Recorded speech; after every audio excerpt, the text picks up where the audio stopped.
نحمده ونصلي ونسلم على رسوله الكريم وعلى آله وأصحابه أجمعين. أما بعد, bila jemaah salat subuh yang dimuliakan Allah, kita lanjut ngaji ya, supaya tambah ilmu kita, supaya Allah juga makin cinta kepada kita.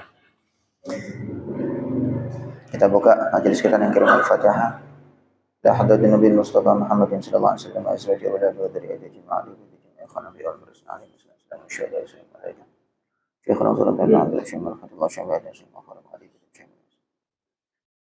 Ila Syekh Zainuddin Al-Malibari wa ila Abdul Rahim bin Abdul Muhammad.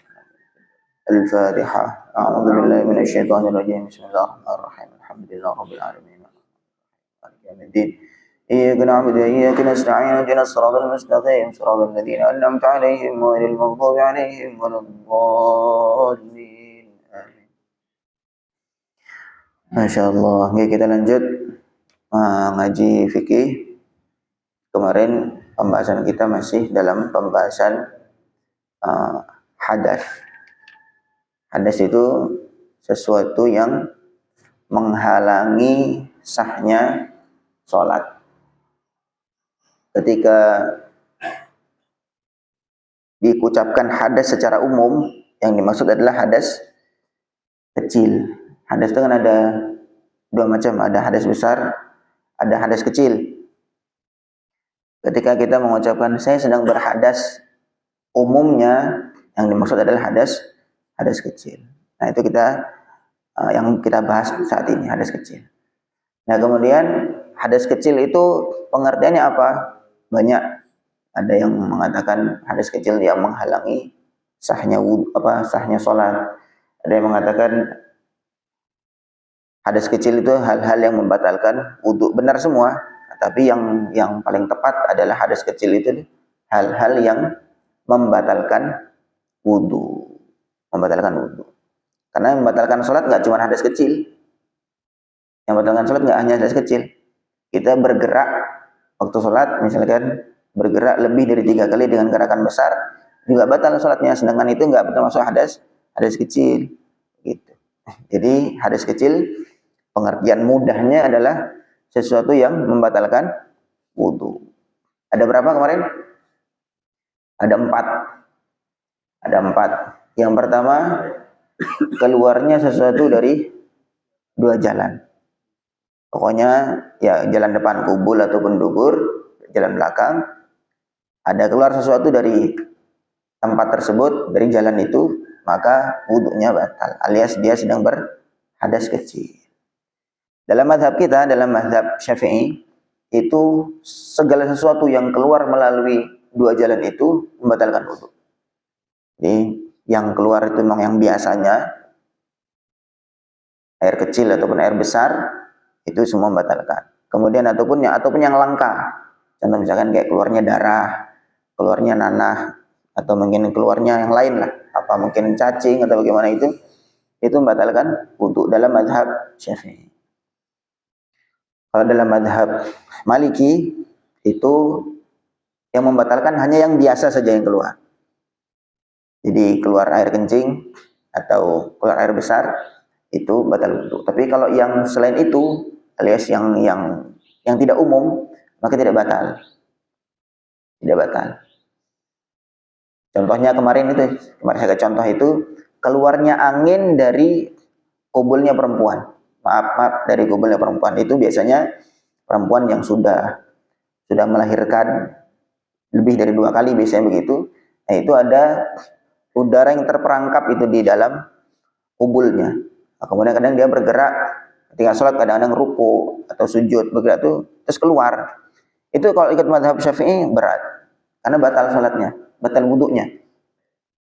Tetapi kalau ikut mazhab Maliki itu termasuk sesuatu yang langka. Maksudnya tidak semua orang mengalami itu, gitu kan? Tidak semua orang mengalami itu, maka itu tidak membatalkan. Boleh nanti ikut mazhab Maliki dalam hal itu, kalau misalkan merasa berat ikut dalam mazhab Syafi'i. Tetapi ingat, kalau kita mengikuti sebuah pendapat mazhab, maka nanti ikutnya dalam satu paket pembahasan itu. Dalam hal wudu, Kalau misalkan kita ngambil pendapat Imam Malik di dalam keluarnya sesuatu yang langka, yang tidak umum itu tidak batal salat, tidak batal wudunya, maka nanti wudunya juga ikut cara Imam Malik. Nah, apa beda wudunya mazhab Imam Malik dengan yang lain? Yang pertama, menggosok itu wajib. Kalau dalam mazhab Syafi'i menggosok itu sunnah. Gosok di wudu ya. Kita kalau di wudu digosok apa enggak? Digosok, tapi kan itu sebenarnya hukumnya sunnah, enggak harus digosok. Cuma disiram aja, dipancurin sama air itu cukup. Atau kalau ada kolam celupin aja itu cukup. Tanpa digosok. Tapi kalau dalam mazhab Maliki menggosok itu wajib. Sehingga kalau wudu enggak menggosok enggak sah wudunya. Harus digosok. Sehingga kita kalau misalnya ikut dalam mazhab Maliki, yang pertama wudunya harus menggosok. Walaupun sudah umumnya menggosok kita kan. Kemudian yang kedua, mengusap kepala harus seluruh. Mengusap kepala harus seluruhnya. Nah, itu saja perbedaannya. Yang lainnya sama. Batasan-batasannya, wajah yang dibasuh mana, kemudian tangan juga, kaki. Yang lainnya semua sama. Hanya perbedaannya, kalau kepala itu diusap harus seluruhnya. Jadi kalau mazhab Syafi'i bagian sini aja colek untuk dalam menunaikan rukun mengusap kepala udah cukup, asalkan masih di area kepala. Atau begini saja, angkat pecinya sedikit, basahin, kena satu rambut atau dua helai rambut, itu sudah mencukupi. Tapi kalau dalam mazhab Maliki tidak, harus dicopot pecinya, kemudian diusap secara keseluruhan, mulai dari depan sampai belakang. Wallahu a'lam. Kemudian yang kedua, tadi yang pertama, keluarnya sesuatu dari dua jalan, itu batal wudunya atau menyebabkan hadas kecil. Kemudian yang kedua, hilang akal. Sebab gila ataupun pingsan ataupun tidur, pokoknya hilang akal atau mabuk mungkin minum khamar atau bagaimana, mabuk sampai hilang akal, maka itu wudunya juga batal. Kecuali ada pengecualian di sini. Apa kecualinya? Orang yang tidur dalam kondisi duduk. Dalam kondisi duduk alias pantatnya itu ketutup dengan tempat duduknya itu. Walaupun dengan bersandar. Jadi kalau misalkan mendengarkan khutbah misalkan, terus tidur. Asalkan pantatnya tidak terangkat, posisinya masih duduk, maka itu tidak membatalkan wudu. Tapi kalau tidurnya sampai pantatnya terangkat dari tempat duduknya, maka otomatis langsung batal wudunya. Walaupun bersandar, sandar dengan tiang, sandar dengan tembok. Asalkan pokoknya walaupun hilang akal, tetapi itu pengecualian. Walaupun dia tidur sampai mimpi sekalipun, kalau misalkan posisinya duduk, kemudian pantatnya itu tertutup, pantatnya masih menetapi tempat duduknya, maka tidak batal wudunya. Ini pengecualian. Karena dulu para sahabat ketika nunggu Nabi datang sampai ngantuk-ngantuk nunggu Isya sampai malam, sampai para sahabat itu sampai nunduk-nunduk. Kemudian ketika diiqomahi, mereka enggak wudu lagi, langsung mereka ikut sholat. Sehingga dari situ para ulama mengambil kesimpulan, orang yang tidurnya dalam kondisi duduk itu tidak membatalkan wudu. Yang kedua, yang ketiga, apa kemarin? Menyentuh kubul atau dubur. Menyentuh dengan telapak tangan bagian dalam. Kubul dan duburnya manusia ya, bukan selain manusia. Kalau hewan tidak apa-apa, tidak batal wudunya. Ngawinin kuda, ngawinin sapi, misalkan begitu. Kemudian selepas itu, yang terakhir sekarang kita bahas, yang terakhir ini adalah bersentuhan kulit. Bersentuhan kulit laki-laki dengan perempuan tanpa penghalang, kemudian tanpa ada hubungan mahram. Tanpa ada hubungan mahram. Mahram itu apa mahram? Mahram itu apa? Mahram itu hubungan yang menyebabkan seseorang itu haram dinikahi. Namanya mahram, haram dinikah. Mahram itu tidak hanya sebab nasab, tetapi ada 3 sebabnya. Ada sebab nasab, hubungan darah, kemudian ada sebab pernikahan. Pernikahan kan nggak ada hubungan darah, nah, tetapi ada mahram-mahram sebab pernikahan. Orang-orang yang haram dinikahi sebab pernikahan. Kemudian yang ketiga, ada sebab persusuan. Di persusuan nanti ada anak yang disusui dengan beberapa syarat, nanti disusui, maka nanti itu menjadi mahram sebab persusuan. Nah, mahram persusuan itu sama seperti di mahram nasab. Maksudnya sama seperti anak kandung sendiri begitu. Jadi dia mahram dengan ibu susunya, mahram dengan saudara-saudara yang sepersusuan dengan dia, begitu. Jadi yang ketiga, yang keempat, yang terakhir ini, hadas kecil itu adalah bersentuhan kulit laki-laki dan perempuan yang tanpa ada hubungan mahram, disengaja ataupun tidak disengaja, baik dalam kondisi hidup ataupun mati. Kecuali nanti yang mayitnya, ya misalkan kalau yang mayitnya orang hidup dengan orang mati itu berbeda jenis, maka nanti yang batal cuma yang hidup saja, yang mati sudah tidak batal wudhunya. Misalkan jenazah sudah diwudukan, sudah dimandikan, kesentuh sama istrinya atau sama suaminya atau dengan orang lain lah yang berbeda kelamin, maka yang batal ya yang hidup, mayitnya nggak perlu diwudukan ulang. Wallahu a'lam. Kemudian siapa saja yang jadi mahram? Yang jadi mahram itu siapa saja? Ya, pertama kita sebutkan siapa saja yang haram dinikahi. Kita sebagai bapak-bapak yang laki-laki, berarti mahramnya berarti yang perempuan kan? Kalau yang perempuan tinggal dibalik saja. Itu disebutkan dalam surah An-Nisa juz 4 bagian terakhir. Hurrimat alaikum ummahatukum wa banatukum wa akhawatukum wa ammatukum wa khalatukum wa banatul akhi wa banatul ukhti wa ummahatukum allati arda'nakum wa akhawatukum minar radha'ah wa ummahatun nisaikum wa rabaibukum allati fi hujurikum min nisaikum allati dakhaltum bihinna fa illam takunu dakhaltum bihinna fala junaha alaikum, dan seterusnya sampai akhir ayat.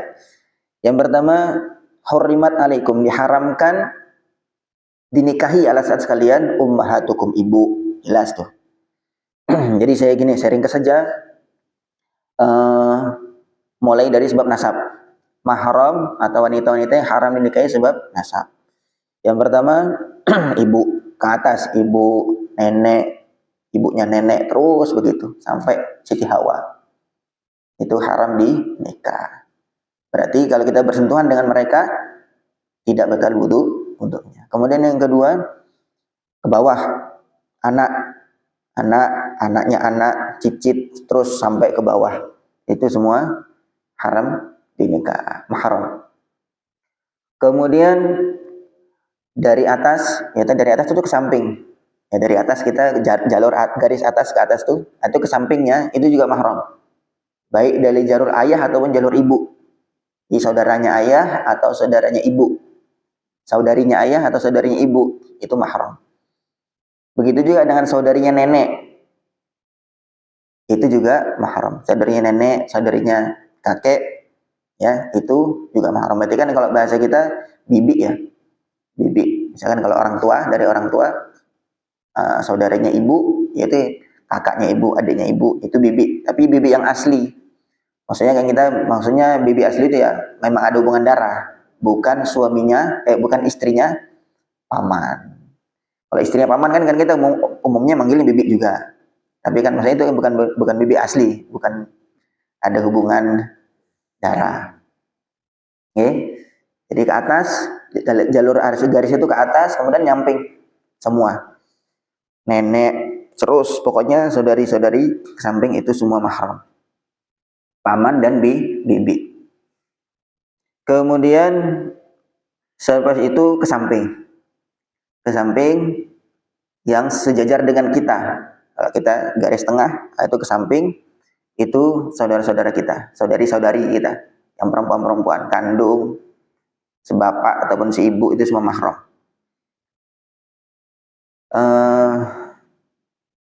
Sebapak ataupun seibu itu semua mahram. Kalau saudara tiri yang tidak sebapak tidak seibu itu nggak mahram ya. Yang tidak sebapak dan tidak seibu, contohnya kayak duda sama janda bawa anak, sama-sama bawa anak. Itu kan anaknya jadi saudara tiri kan. Bahasa kita kan saudara tiri, tapi kan itu bukan sebapak bukan seibu, sama-sama bawa anak. Maka itu tidak mahram, itu halal dinikah. Bahkan bagusnya begitu. Apalagi kalau tinggal serumah. Janda dengan duda, sama-sama bawa anak, laki dengan perempuan. Itu dinikahkan sekalian, tidak apa-apa itu anaknya. Daripada karena merasa sudah keluarga, padahal itu nggak ada hubungan mahram. Kemudian tinggal serumah, nah itu repot. Ya, yang sejajar dengan kita, saudara, baik seibu, seayah ataupun kandung. Kemudian dari garis ke samping itu menuju ke bawah, keponaan itu juga mahram. Keponaan juga mahram. Kalau sepupu mahram enggak? Anaknya paman, anaknya bibi, itu tidak mahram. Sepupu tidak mahram. Jadi mahram ya garis ke atas, kemudian lurus ke samping. Ke bawah itu enggak mahram ya. Ke bawah berarti kalau ke bawah dari samping ke bawah, berarti anaknya paman, anaknya bibi, itu sudah tidak mahram sepupu. Kemudian yang garis kita ke samping, saudara-saudara kandung, seayah ataupun seibu. Nah, kemudian ke bawah cucu keponakan itu mahram. Allahu Akbar. Kemudian tadi ya ke bawah ya, yang lurus ke bawah dari titik kita, anak, cucu dan seterusnya itu mahram. Itu yang sebab nasab atau hubungan darah. Kalau yang kedua sebab pernikahan. Siapa saja mahram itu? Yang pertama mertua. Jadi begitu menikah langsung mertua itu mahram. Sehingga dia haram kita nikahi. Kemudian ketika bersentuhan juga tidak membatalkan wudu karena ada hubungan mahram. Kemudian menantu, otomatis kita nanti begitu mantu, anak atau istrinya anak itu juga mahram. Langsung kan mertua dengan menantu itu sudah hubungan mahram. Kemudian yang ketiga mahram sebab pernikahan itu adalah anak bawaan pasangan, anak bawaan istri. Ketika kita laki-laki nikah dengan janda, punya anak perempuan, itu nanti jadi mahram dengan syarat kalau kita sudah kumpul. Dengan sebab saya terima nikahnya, itu anak belum jadi mahram. Begitu sudah kumpul hubungan badan, baru anak itu menjadi mahram. Jadi warabaibukumul lati fi hujurikum. Rabibah itu artinya anak bawaan pasangan. Min nisaikumul lati dakhaltum bihinna, dari perempuan yang sudah kalian dukhul, sudah kalian hubungan badan. Tapi kalau belum kumpul itu belum jadi mahram. Jadi jegleknya itu ketika sudah tidak kumpul. Jadi kalau misal nikah dengan janda, punya anak, begitu saya terima nikahnya, kan belum jadi mahram. Lihat anaknya baru tahu, anaknya lebih cantik misalkan gitu. Ceraikan ibunya, nikah pindah ke anaknya masih bisa, masih boleh. Karena belum jadi mahram, masih halal dinikah, gitu ya. Halal dinikah. Tapi kalau kita nikah sama anak perempuan, ternyata ibunya lebih cantik misalkan gitu. Kita punya anak, otomatis ibu itu kan jadi mertua. Gitu. Kalau mertua walaupun sama anak itu belum ada hubungan badan, itu sudah otomatis mahram, nggak bisa pindah ke ibu. Saya nggak bisa nikah pulang ke ibu. Dan itu. Wallahu a'lam. Itu 3 hubungan mahram sebab pernikahan. Mertua, menantu, kemudian anak bawaan istri ataupun pasangan setelah ada hubungan badan. Kalau sebelum hubungan badan itu belum mahram. Kemudian satu lagi ini mahram bukan dalam hal bersentuhan. Hanya haram dinikah dikumpulkan saja, yaitu ipar atau mahramnya perempuan, mahramnya istri itu haram kita kumpulkan dalam satu hubungan pernikahan. Wa ang tajma'u bainal ukhtain, kalian mengumpulkan dalam satu pernikahan hubungan nasab, itu tidak boleh. Misalkan kita nikahin adik, kemudian seorang wanita kita nikahi, kemudian kita pengen nikah lagi dengan kakaknya atau adiknya. Maksudnya dalam satu hubungan pernikahan.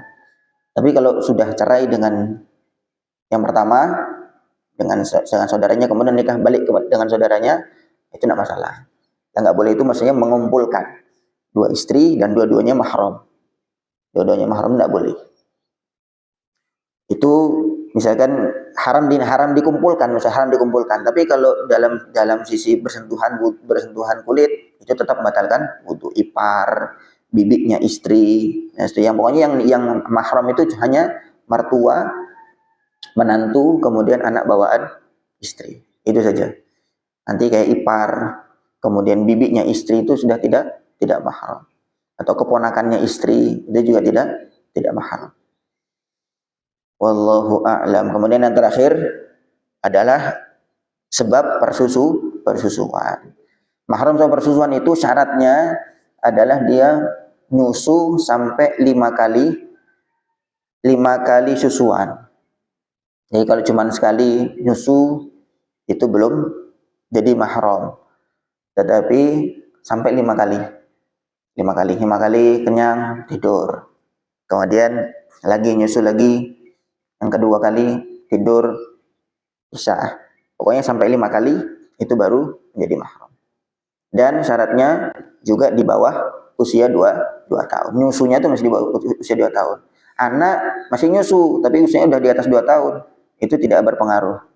Tidak menjadi hubungan mahram.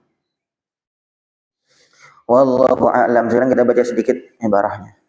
Yang keempat, talaqi basyaratai dzakarin wa unsa. Bertemunya dua kulit laki-laki dan perempuan. Walaupun laki-lakinya itu dikebiri, au inninan atau impoten, au mamsuhan atau memang terlahir nggak punya kelamin. Mamsuh, nggak punya kelamin. Tapi dia laki-laki, au mukrahan ataupun terpaksa. Au kana ahaduhuma mayyitan ataupun salah satunya mayit. Lakin la yantaqidu wudu'ul mayyit, tetapi wudunya mayit tidak batal. Jadi pokoknya bersentuhan kulit laki-laki perempuan walaupun impoten, kemudian mungkin Anda punya kelamin dan seterusnya, pokoknya laki-laki perempuan batal. Yang laki-laki hidup ataupun mati dan seterusnya. Wa dzalika liqauli ta'ala, dalilnya adalah firman Allah, aula mastumun nisa, au lamastum atau kalian menyentuh wanita. Ai lamastum kama quri'at, maksudnya menyentuh. Dalam mazhab Syafi'i ayat ini difahami dan diambil kesimpulan lamas itu artinya menyentuh. La jama'tum, tidak menjima, tidak hubungan badan. Kama qala bi Abu Hanifah, sebagaimana pendapat Abu Hanifah. Mazhab Hanafi, Imam Abu Hanifah menyatakan aula mastum, menyentuh itu maksudnya menjima atau melakukan hubungan badan. Itu baru batal kalau dalam mazhab Hanafi. Abu Hanifah menyatakan menyentuh itu maksudnya adalah hubungan badan. Tapi kalau dalam mazhab Syafi'i menyentuh. Di mazhab Abu Hanifah menyatakan Quran itu karena saking sopannya, tidak bahasanya tidak vulgar, sehingga hubungan badan disampaikan dengan menyentuh. Sehingga oleh mazhab Hanifah bersentuhan dengan istri nggak batal, hubungan badan baru batal wudunya. Begitu. Wallahu a'lam. Itu perbedaan pendapat para mujtahid. Mereka sudah punya toolsnya, punya alatnya di dalam memahami Al-Quran, mengambil kesimpulan dari Al-Quran. Itu sudah ranahnya mereka. Kita nggak perlu ikut-ikutan. Kita mengikuti saja mana pendapat yang mau kita ikuti, monggo silahkan. Asalkan ada dasarnya. Fa kharaja bil basyarati ghairuha. Dikecualikan dari kulit, selain kulit itu dikecualikan, kasyari rambut, wadhufar kuku, wasidi gigi, wal hail dan penghalang, walau raqiqan walaupun tipis. Jadi yang menghalang, yang membatalkan itu bersentuhan kulit. Kalau rambut, belai rambutnya istri nggak batal. Cium di kepala, cium di rambutnya nggak batal. Atau sentuh kukunya tidak batal. Jadi yang batalkan adalah kulit. Allahu Akbar. Wa kharaja biqauli dzakarin wa unsa, terkecualikan dari beda jenis adzakarani wal unsayan. Laki-laki sama-sama laki-laki, sama-sama perempuan tidak batal. Allahu Akbar.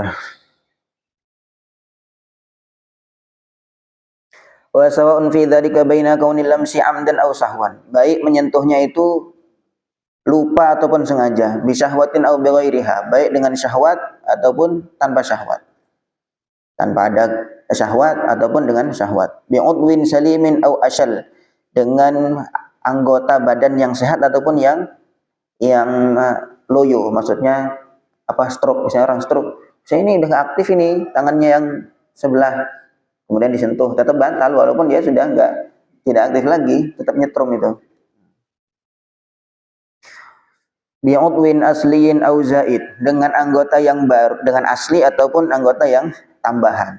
Jari misalkan umumnya 5, ada jari tambahan yang ke-6, disentuh juga batal gitu. Allahu Akbar. Min a'dha'il wudu aw ghairiha, baik anggota wudu ataupun selain anggota wudu. Semuanya, seluruh kulit.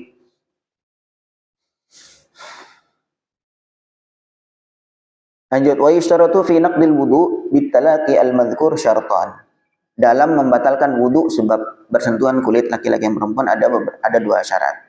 Yang pertama ayyakuna kabiraini. Dua-duanya besar.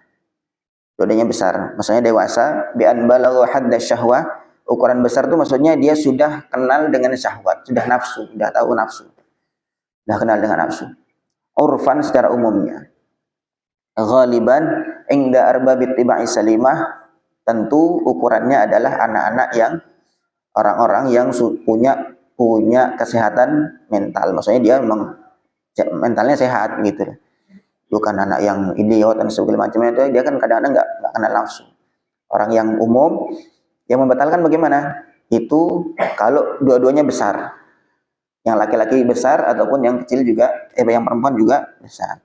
Besar itu ukurannya sudah kenal dengan syahwat, sudah ada syahwat gitu.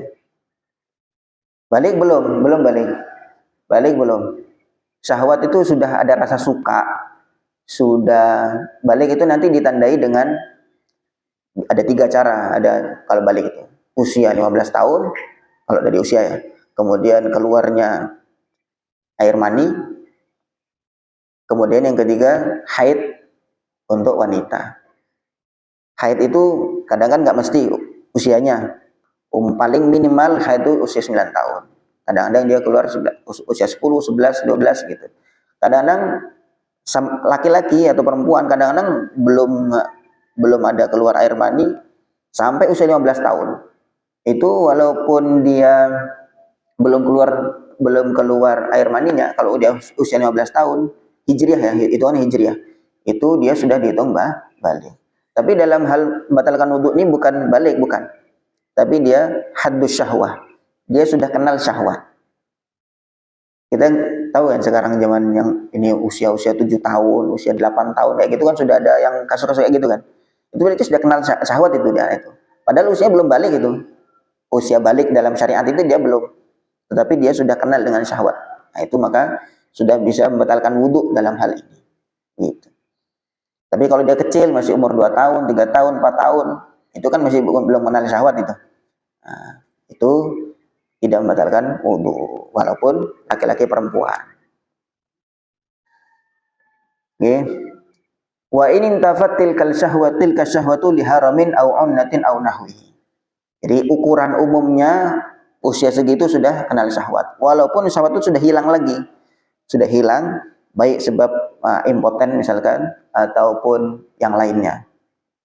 Kalau misalkan usia sudah melewati usia besar, kemudian sudah hilang itu syahwatnya, tetap tetap membatalkan wudhu. Misalkan bersentuhan dengan nenek-nenek yang sudah tua sekali, ini udah nggak ada syahwat sama sekali, kita bersentuhan, batal nggak? Batal, karena di usia dia sebenarnya sudah melewati batas yang kenal dengan syahwat, walaupun syahwat itu sudah hilang. Atau misalkan perempuan bersentuhan dengan laki-laki yang impoten, misalkan impoten, dia nggak ada syahwat sama sekali, kemudian bersentuhan dan usianya sudah usia besar, itu juga tetap batalkan.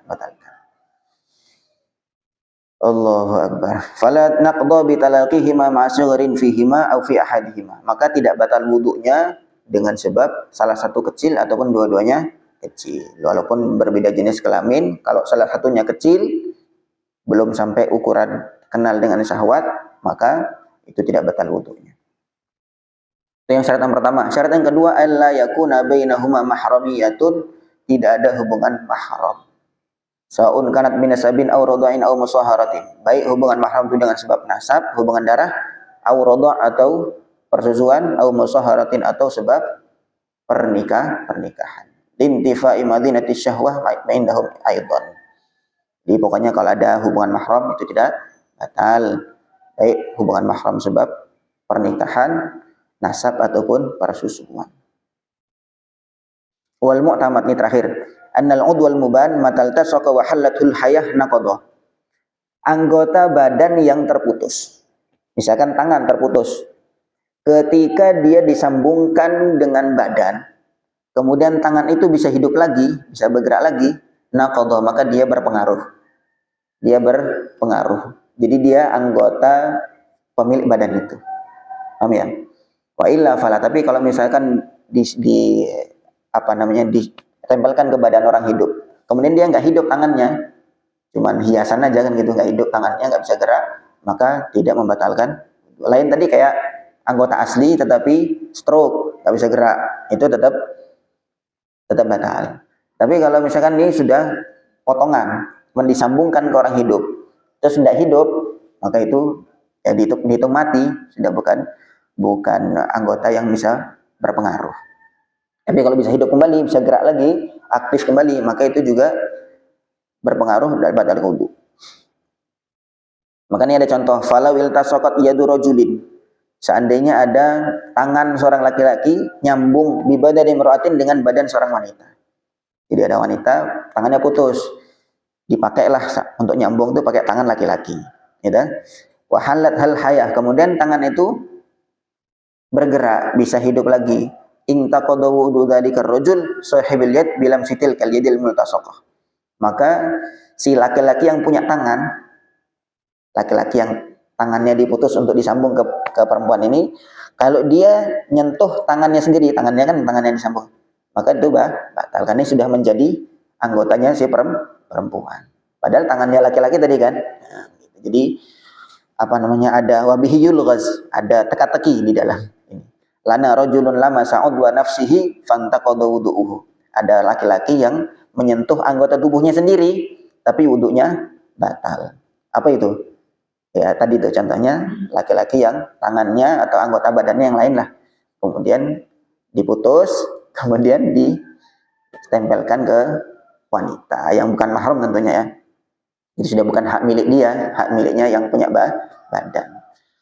Wallahu a'lam. Sampai sini mungkin ada yang bertanya, silakan.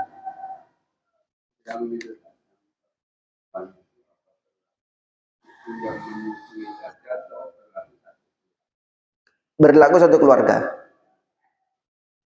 Kalau anaknya perempuan nyusu dengan ibu, maka nanti dia menjadi mahram dengan ayahnya, jadi mahram dengan saudara-saudaranya, jadi mahram dengan bibinya, keponakan-keponakannya nanti mahram. Jadi pokoknya kalau saudara bersusuan sama seperti saudara kandung, begitu saja. anak susuan sama dengan anak kandung gitu. Jadi ini penting ada pencatatan ya dalam, kalau misalkan kadang ada bank ASI kan gitu, itu mesti harus ada pencatatan itu.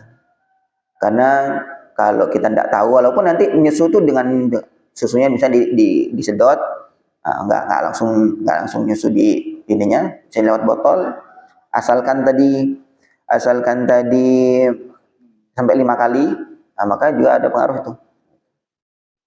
Jadi kampung saya mondok dulu ada tuh kasus sudah nikah, sudah mantu, baru ketahuan bahwa dua-duanya ini ada hubungan persusuan. Jadi bisa langsung. Jadi sama sudah punya anak sampai mantu, sudah pernah mantu, baru ketahuan, baru nggak tahu dari mana tuh ketahuan, pokoknya dia begitulah. Dia pencatatan itu penting. Ada lagi yang bertanya? Okay. Menunggu waktu misalnya dia tertidur dan tidur ini dia yakin bahwa dia posisinya tidak berubah. Tidur merebahkan diri jam lagi misalnya. Dia menunggunya seperti itu. Apakah itu kalau sampai tidur rebah ya? Kalau sampai tidur ya itu batal wudunya. Karena tadi hilang akal. Artinya dia yakin waktu mau merebahkan diri itu dia sadar dengan itu. Dan ketika bangun posisinya masih tetap. Posisi itu yang tidak membatalkan hanya duduk saja. Tapi kalau saya baring batal. Gitu. Ya walaupun cuman misalkan tidur, baring lah. Ya sudah, kalau sudah baring itu sudah mesti batal. Tapi kalau misalnya duduk, pokoknya posisi tidur yang tidak pengaruh itu hanya duduk saja. Jadi kalau misalkan yakin duduk, kemudian bangun masih duduk, nah itu nggak batal. Tapi kalau sampai tidak duduk, baring dari awal memang dari awal sudah baring, ya sudah batal duduknya. Kalau sampai tidur lah ya. Kalau baring saja nggak tidur, ya tidak batal. Kalau hanya baring saja nggak tidur, tidak batal.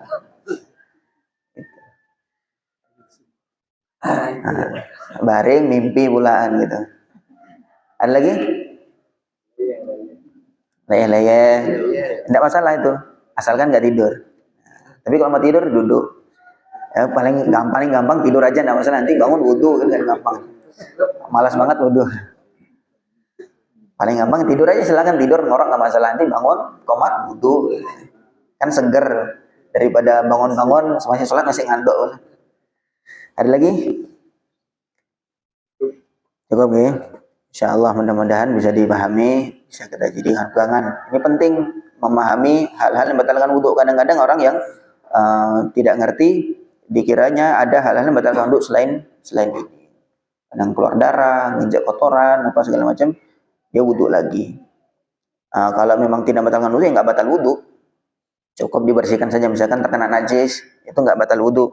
Hanya cukup dibersihkan saja, tidak perlu mengulang wudhu. Kadang-kadang misalkan sholat, terus kejatuhan kotoran cecak keluar, batal, sholatnya batal, tapi wudhunya nggak batal, begitu. Jadi nggak perlu wudhu, keluar dari sholat, kemudian bersihkan itu, cuci, masuk lagi sholat, langsung, nggak perlu mengulang wudhu karena wudhunya tidak batal. Wallahu a'lam. Kita akhiri, subhanallah bihamdihi, subhanakallahumma bihamdika, asyhadu an la ilaha illa anta, astaghfiruka wa atubu ilaik. Assalamualaikum warahmatullahi wabarakatuh.